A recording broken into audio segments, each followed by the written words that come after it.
মৌলির সত্যটা মৌলির মুখ থেকে বের করবে বলে পিনাক্ষী মৌলি বলে যে কালকেই তোমার বিয়ে দিয়ে দেবো আমরা, আমার বাবার বন্ধুর নাতির সঙ্গে তোমার বিয়ে ঠিক করে এসেছি। কথাটা শুনে মৌলি প্রচন্ড রেগে যায়।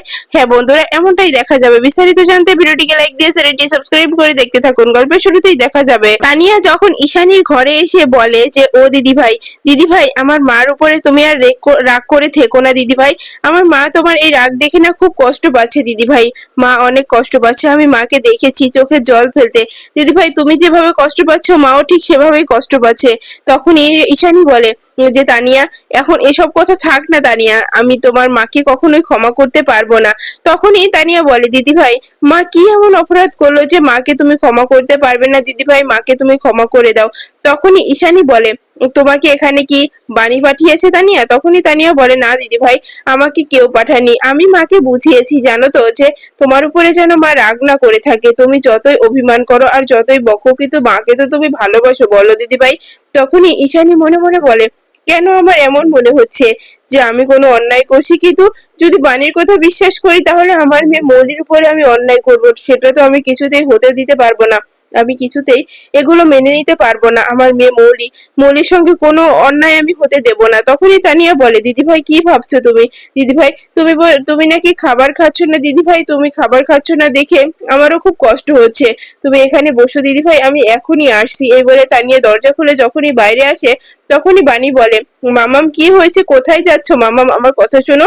তখনই এই নয়নতারা বলে মৌলি দিদি ভাই দেখতে পাচ্ছ এই এই 1.5 ইঞ্চি এই পিচ্ছিটা কি সাহস দেখাচ্ছে, এর কাজটা পুরোপুরি বড়দের মতো, কিভাবে যে ঈশানীকে মন জয় করতে হয় সেটা খুব ভালো ট্রেনিং দিয়েছে এই বাণী ডাকাত রানীকে আমি তো সহ্যই করতে পারি না এই জন্য। তখনই মৌলি বলে গ্র্যান্ড মামি এটাই তো বলছি, এই মেয়ে আর মেয়ের মা মিলে সবকিছু শেষ করে দেবে, আগে অনিরুদ্ধকে কেড়ে নিয়েছে এবার আমার মম ড্যাডকে আমার থেকে কেড়ে নেবে এই বাণীর মেয়েটা, এই তানিয়াকে আমি আর সহ্য করতে পারছি না। তখনই নয়নতারা বলে দিদি ভাই আমার উপরে একটু ভরসা রাখো, একটু সাহস রাখো, সবকিছু ঠিক হয়ে যাবে দিদি ভাই, আমি এভাবে সবকিছু শেষ করতে দেব না। কি করে আমিও দেখতে চাই যে ঈশানীর মন জয় করতে পারে, আমি জানি ঈশানী তোমার সঙ্গে অন্যায় কিছুতে হতে দিতে পারে না, কারণ ঈশানী জানে যে তুমি ঈশানীর মেয়ে। এরপরে দেখা যায় তানিয়ার রুটি আর চস নিয়ে গিয়ে বলে যে যে দিদি ভাই এই নাও এটা খেয়ে নাও, জানো তো আমার মায়ের যখন রাগ হয় তখন মা এটা খায়, আবার যখন আমার রাগ হয় আমি কিছু খেতে চাই না তখন মা এই রুটি রোল নিয়ে এসে আমাকে খাইয়ে দেয়, এজন্য তুমিও তো রাগ করে খাবার খাচ্ছ না, খেতে ইচ্ছে করছে না, তাই এই খাবারটা নিয়ে আসলাম দিদি ভাই তুমি এটা খেয়ে নাও, এটা খুব ইয়ামি করে খাবে। তখনই ঈশানী কান্না করতে করতে বলে সত্যি দিদি ভাই আমারও যখন অভিমান হতো আমি খাবার খেতে চাইতাম না, আমার মাও ঠিক এমনি করে এই রুটি রোল বানিয়ে আমাকে খাইয়ে দিত, এই সেমন তুমি আমাকে খাইয়ে দিচ্ছ, তুমি তো আমার ছোট মার মতোই বলো। তখনই তানিয়া বলে হ্যাঁ দিদি ভাই তুমি এটা খেয়ে নাও, দিদি ভাই তোমার কষ্ট আমি আর সহ্য করতে পারছি না। তখনই বাণীর কথা মনে করে ঈশানী আর বলে বাণী তো ঠিক এরকমটাই করতো, কিন্তু কেন কেন মনে হচ্ছে কখনো মনে হয় বাণীকে বিশ্বাস করি, বাণী হয়তো সত্য বলছে, বাণী এতটাই কি কেয়ারলেস, বাণী কি এতটাই খারাপ মেয়ে যে আমাকে কষ্ট দেওয়ার জন্য, আমাদের উপরে প্রতিশোধ নেওয়ার জন্য এরকমটা করছে, কিন্তু আমার তো মনে হয় বাণী এ ধরনের মেয়েই নয়, বাণী অনেক ভালো মেয়ে, অনেক লক্ষ্মী একটা মেয়ে, বাণী এরকম কাজ করবে কখনোই ভাবতে পারিনি, কিন্তু কেন কেন এমনটা হচ্ছে। এরপরে সে অন্যদিকে দেখা যায় সাথী অনিরুদ্ধকে ফোন করে বলে অনিরুদ্ধ সবকিছু ঠিকঠাক আছে তো বাবা? তখনই অনিরুদ্ধ বলে মা তুমি ফোন করলে, ওদিকে কি কোনো সমস্যা হয়েছে, আমি তো খুব চিন্তায় পড়ে গেছি তোমার ফোন আসাতে। তখনই সাথী বলে না অনিরুদ্ধ এদিকে কিচ্ছু হয়নি, আসলে তোদের কথা খুব মনে পড়ছিল তো, আর তানিয়ার কথা মনে পড়ছিল, তোরা তো গিয়ে একবারও ফোন করে আমাকে জানালি না, তাই ভাবলাম তোকে ফোন করি। এরপরই দেখা যায় তখনই অনিরুদ্ধ বলে একটু একটু সমস্যায় আছি তো। তখনই সাথী বলে অনিরুদ্ধ ঈশানী কি খাবার খেয়েছে, ঈশানীর রাগটা কি কমেছে? তখনই অনিরুদ্ধ বলে খাবার খেয়েছে কিনা জানি না, কিন্তু গেছে তো। তখনই এই সাথী বলে কে গিয়েছে? তখনই দেখা যায় অনিরুদ্ধ বলে ওই যে আমাদের আমাদের ছোট্ট বাবুসোনাটা গিয়েছে, তানিয়াই পারবে ঈশানী মাসিমণিকে কিছু খাওয়াতে, আমাদের দ্বারাই তো আর কিচ্ছু হলো না। তখনই সাথী বলে হ্যাঁ ঠিক বলেছিস অনিরুদ্ধ, আসলে তো সুধি পোড়া বেশি, এই জন্য তানিয়াই পারবে, তানিয়া দিদি ভাই ঈশানীকে ঈশানীকে খাওয়াতে পারবে। ঈশানী বুঝতে পারছে না ওর শরীরটা খারাপ হয়ে যাবে, ও এইভাবে না খেয়ে থাকলে ওর শরীরটা অনেক খারাপ হয়ে যাবে, ও কিছুতেই বুঝতে পারছে না। এরপরে দেখা যায় তখনই তানিয়া খাওয়ানোর পরে বাইরে আসলে তখন বানি বলে, মামা তুমি খাইয়ে দিয়েছো তো তোমার দিদি ভাইকে? তখনই তানিয়া বলে, হ্যাঁ একটুখানি খেয়েছে, বেশি খায়নি, জানো তো খেতেই চাচ্ছিল না। তখনই দেখা যায় সেই ঈশানী চলে আসে আর বলে, অনিরুদ্ধ বানি আমাকে ব্ল্যাকমেল করা হচ্ছে, আমাকে ইমোশনালি ব্ল্যাকমেল করে খাবার খাওয়ানো হচ্ছে, এটা কিন্তু কিছুতেই মেনে নিতে পারছি না। তখনই অনিরুদ্ধ বলে, না মাসিমণি, যদি ব্ল্যাকমেল করার হতো তাহলে এভাবে করতাম না, অন্য বিষয়ে করতাম, তাই বলছি এভাবে কথা বলো না মাসিমণি। দেখো আমাদের প্রিন্সেস তো তুমি তুমি অনেক অনেক রাগ করেছিলে বলে প্রিন্সেস তো কিছু খাচ্ছিল না, প্রিন্সেস তাই বললো, তাই নিয়ে আসলাম। তখনই দেখা যায় যে ঈশানী বলে, তাই বলে ভেবো না বানি যে আমি তোমাকে ক্ষমা করব, তোমাকে আমি আমি কখনো ক্ষমা করতে পারবো না। তখনই দেখা যায় যে বানি বলে, জানি মা আমাকে আপনি ক্ষমা করতে পারবেন না, কিন্তু জানেন তো আমি কোনো অন্যায় করিনি, জানেন তো মা আপনার কষ্ট হলে আমারও কষ্ট হয়। তখন এই ঈশানী বলে, এখনো তো যাওনি কেন? তোমাকে তো আমি এই বাড়ি থেকে চলে যেতে বলেছি, এ বাড়িটা তোমার না, তুমি এ বাড়িতে থাকতে পারবে না, তোমাকে তো এই কথা বলে দিয়েছি, তারপরে তুমি এখান থেকে যাচ্ছটা কেন বলো তো বানি? তুমি এখান থেকে চলে যাও। এরপরে অন্যদিকে দেখা যায় সাথী ঠাকুরের সামনে বসে হাত জোর করে বলছে যে, ঠাকুর ঠাকুর আপনি একটু আমাদের সহায় হন, আপনি এমনটা করতে পারেন না ঠাকুর, কারণ বানি তো অন্যায় করেনি, বানি যা করেছে, বানি বানি কোনো অন্যায় করেনি, তাই তাই বলছি যে বাড়ির আসল পরিচয় ঈশানী যেন বুঝতে পেরে যায়, আর এটা সহ্য হচ্ছে না ঠাকুর, কারণ আমি আমি কোনো অন্যায় করিনি, কোনো ভুল করিনি, যেটা কথা দিয়েছিলাম যে ঈশানী আর পিনাক্ষী দায়ের ছেলে মেয়ের সঙ্গে আমার ছেলের বিয়ে দেব, ঠিক তাই হয়েছে। তোমার তোমার তোমার দ্বারাই সেটা সম্ভব, তুমি সবার আড়ালেই সেই অসম্ভবকে সম্ভব করে দিয়েছো, তোমার ইচ্ছাই অনিরুদ্ধ আর বাণীর বিয়েটা হয়ে গেছে, তাই এবার বলছি তোমার কাছে হাত জোর করে ওই মেয়েটাকে আর কষ্ট দিও না। ওই মেয়েটা অনেক কষ্ট হয়েছে, জন্মের পর থেকেই সে কষ্ট করে করে বড় হয়েছে, বাবা মা থাকতেও অনাথের মতো বড় হতে হয়েছে, অনাদারে বড় হয়েছে, তাই এবার এবার একটু ওর ওর উপরে দয়া করো, ওর উপরে তুমি আর এরকম অন্যায় হতে দিও না ঠাকুর, তোমার তোমার কাছে আমি হাত জোর করে রিকোয়েস্ট করছি, আমার এই এই এই এই রিকোয়েস্টটা রাখো ঠাকুর। কারণ আমি চাই বাণীর আসল পরিচয় সবার সামনে আসুক। আমি জানি ঈশানী অনেক কেয়ারফুল, অনেক অনেক দায়িত্ববান, ও ভাবছে যে মৌলির সঙ্গে অন্যায় করা হবে যদি বাণীকে মেনে নেয়, এই জন্যই হয়তো ঈশানী এরকমটা করছে। অন্যদিকে দেখা যায় ঈশানীকে খাবার টেবিলের সামনে নিয়ে আসে অনিরুদ্ধ আর বলে, মাসিমণি অনেক হয়েছে, এবার খেয়ে নাও। তখনই মৌলি বলে, না মম তুমি খাবে না, তুমি ওই বানির রান্না করা খাবে না মম, তুমি এখান থেকে চলো, এখানে থাকবে না মম, চলো। তখনই অনিরুদ্ধ বলে, মৌলি এ কি ধরনের কথা বলছো তুমি? তুমি তোমার নিজের মমকে খেতে দিতে চাইছো না? তোমার মমটা যে আজ কাল থেকে কিছু খাচ্ছে না, সেটার কোনো খবর রেখেছো? এখন যেহেতু তাকে খাবারের জন্য নিয়ে আসলাম, এখন আবার তুমি খাবারের জন্য আটকে দিচ্ছ? তখনই মৌলি আমতা আমতা কাটতে থাকে। তখনই ঈশানী মনে মনে বলে যে ঠিক তো তাই, আমি আমি যে কাল থেকে কিছু খাইনি, মৌলি তো একবারের জন্য আমাকে আমার কাছে গিয়ে খাবারের জন্য জোর করেনি, কেন ভাবছে এসব কিছু? তখনই মৌলি বলে, ভুল হয়ে গেল, এটা মস্ত বড় ভুল হয়ে গেল, আমার তো কালকে একবার হলে জ্বর উচিত ছিল, আমার উপরে তো রেগে যাবে, আমাকে না ভুল বুঝবে, কি যে করি কিছুই বুঝতে পারছি না। তখনই ঈশানী ঠিক একই কথা ভাবলে তখন নয়নতারা বলে, আসলে মৌলি দিদিভাই ভয়ে ছিল, কারণ বৌমা যেভাবে রেগেছিল, এজন্য যদি বকা দেয়, এজন্য মৌলি দিদিভাই ওখানে যায়নি। ঠিক তো মৌলি দিদিভাই? তখনই মৌলি আমতা করে বলে, হ্যাঁ হ্যাঁ গ্র্যান্ড মমি, মমের উপরে আমি খুব ভয় পেয়েছি, মম যেভাবে রেগে যাচ্ছে, সেভাবে যদি আমার উপরেও রাগ দেখায়, মম তো খুব ভালো করে জানে আমি অল্পতেই মমের দেখে খুব প্রচন্ড ভয় পাই। তখনই দেখা যায় ঈশানী বলে, কবে থেকে সেটা? তখনই বাণী বলে, অনেক হয়েছে মা, এবার খাবারটা খেয়ে নিন, আপনার পছন্দ করা খাবারই দিয়েছি। তখনই দেখা যায় যে অনিরুদ্ধ বলে যে এবার আমাকে ব্ল্যাকমেল করতেই হবে। তখনই ঈশানীকে বলে, আসলে মাসিমণি এই খাবারটা খাচ্ছেন না, যে এই খাবারটা খেলে বাণীকে যদি ক্ষমা করে দেয়, এই জন্যই খাবার খাচ্ছে না, ভয়ে আছে। তখনই ঈশানী বলে, মোটেও না, আমি কখনো এ কথা বলিনি, আচ্ছা আমি এখনই খাচ্ছি। তখনই পিনাকি বলে, চলো চলো ঈশানী আমরা খেয়ে নিই। এরপরেই পিনাকি ঈশানী খাবার টেবিলে বসলে মৌলি আর নয়নতারাকেও ডেকে নেয়। তখনই রান্না করা দেখে মৌলি বলে, এ কি রান্না করেছো বানি? এগুলো কেউ খায়? এরকম ছেড়ে জিনিস আমি খেতে পারবো না, এইভাবে পাতলা ঝোল, এটা কি? এটা এটা একটা খাবার হলো?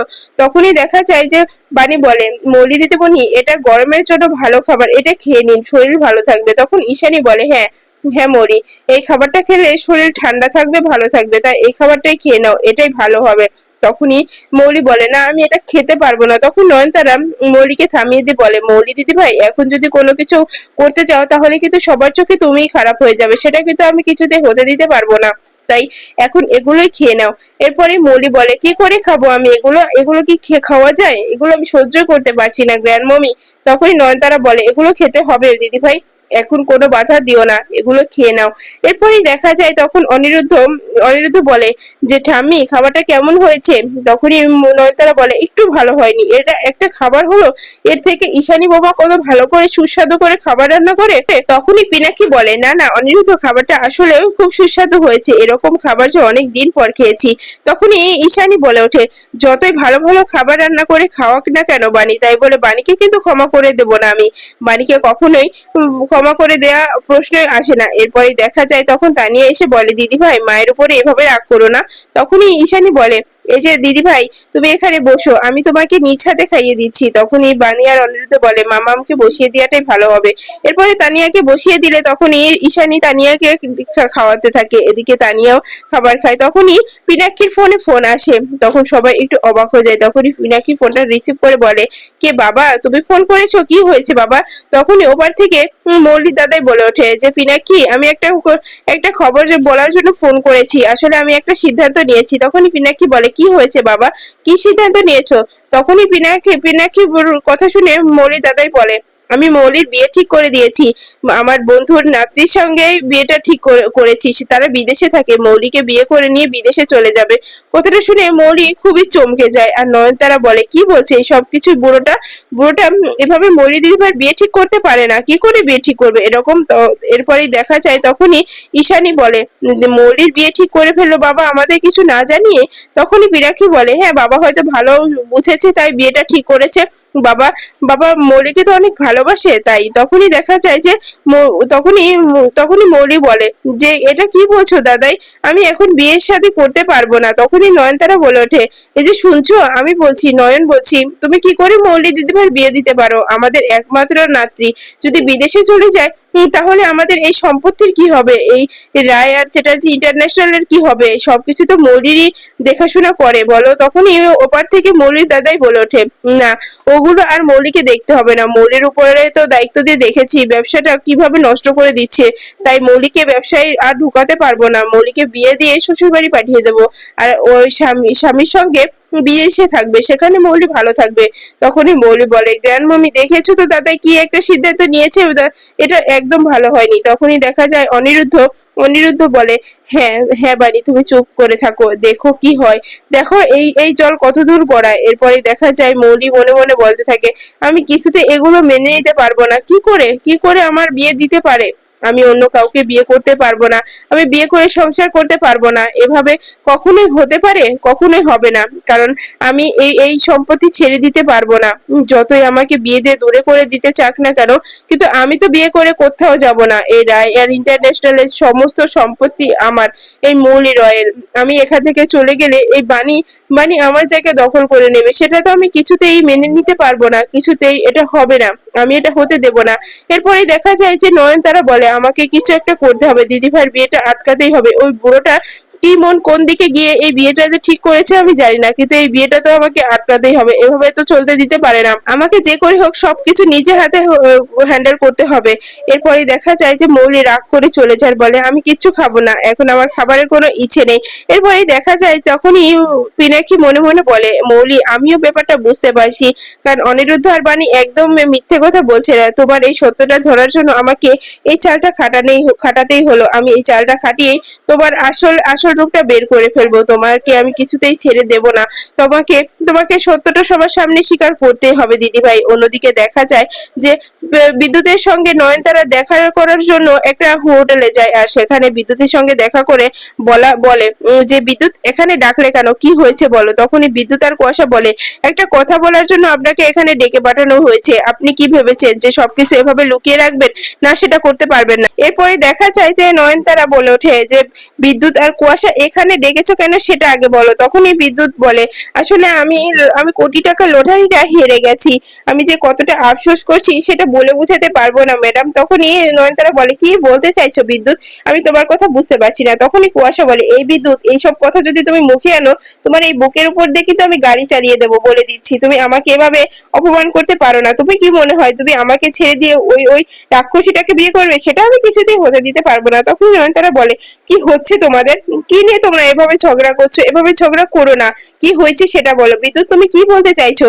তখনই বিদ্যুৎ বলে, ম্যাডাম, আমরা জানতে পেরে গেছি। তখনই দেখা যায় নয়নতারা বলে, কি জানতে পেরে গেছো সেটা বলো।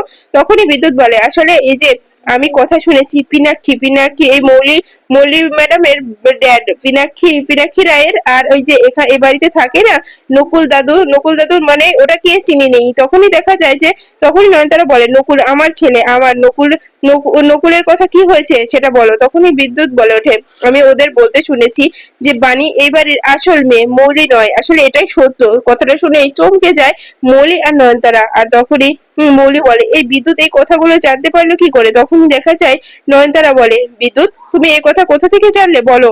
এই যে দিদি ভাই, আমি কিন্তু তোমার কাছে বারবার করে জিজ্ঞাসা করেছিলাম, কিন্তু তুমি আমার কাছে কিছুতেই স্বীকার করনি। এখন এসব কি শুনছি? সবাই কি মিথ্যে কথা বলছে? সবাই কি পরিহাস করছে? তখনই দেখা যায় মৌলি বলে, না গ্র্যান্ডমামি, সব সব মিথ্যে কথা। এই যে বিদ্যুৎ আর কুয়াশা, এসব কথা কেন বলছো? এসব কথা বলো না। এসব কথা বলে তুমি সময় নষ্ট করো না, কারণ এসবের কোনো কথার কোনো ভিত্তি নেই। এই রায়বাড়ির মেয়ে আমি, মৌলি রায়, এই সব সম্পত্তির উত্তরাধিকারী। তখনই বিদ্যুৎ বলে, এটা কি সত্য মৌলি ম্যাডাম? আমার মনে হয় না, আপনি লোকাচ্ছেন। এই বাড়ির আসল উত্তরাধিকারী ওই বাণী রয় হবে, মৌলি রয় নয়। এটা কিন্তু আমরা খুব ভালো করেই বুঝতে গেছি। আপনারা যে ভয় পাচ্ছেন, আমাদের কাছ থেকে কিছু লোকাচ্ছেন, সেটা কিন্তু বুঝতে পেরে গেছি। তখনই নয়নতারা বলে, ভুল করছো বিদ্যুৎ, এসব কিছুই না। তখন বিদ্যুৎ মনে মনে বলে, আমি খুব ভালো করেই বুঝতে পারছি এই এই এই এই নাতি আর ঠাম্মি কিছু একটা লুকাচ্ছে, কিন্তু আমাকে জানতেই হবে আসলে আসলে কে এই বাড়ির মেয়ে। যদি বাণী হয় তাহলে তো হয়েই গেল, যে সব সম্পত্তি তানিয়ার নামে হবে, আর তানিয়ার বাবা তো আমি, আর সবকিছু আমি পাবো। এরপরে দেখা যায় যে পিনাক্ষীর সঙ্গে বাণী আর অনিরুদ্ধ দেখা করতে এলে, তখনই পিনাক্ষী বাণীর দিকে অদ্ভুতভাবে তাকিয়ে থাকে আর বলে যে, বাণী, বাণী, তুমি আমার সামনে দাঁড়িয়ে থাকো। তখনই বাণী বলে, কি হয়েছে বাবা, আপনি এভাবে আমার দিকে তাকিয়ে আছেন? তখনই পিনাক্ষী মনে মনে বলে, আমি সত্যি বলছি, বাণীকে আমার চোখের সামনে দেখলে কেন জানি বুকের মধ্যে কেমন একটা করে ওঠে, যে বাণী আমার খুব কাছের একজন, কিন্তু কেন এটা আমার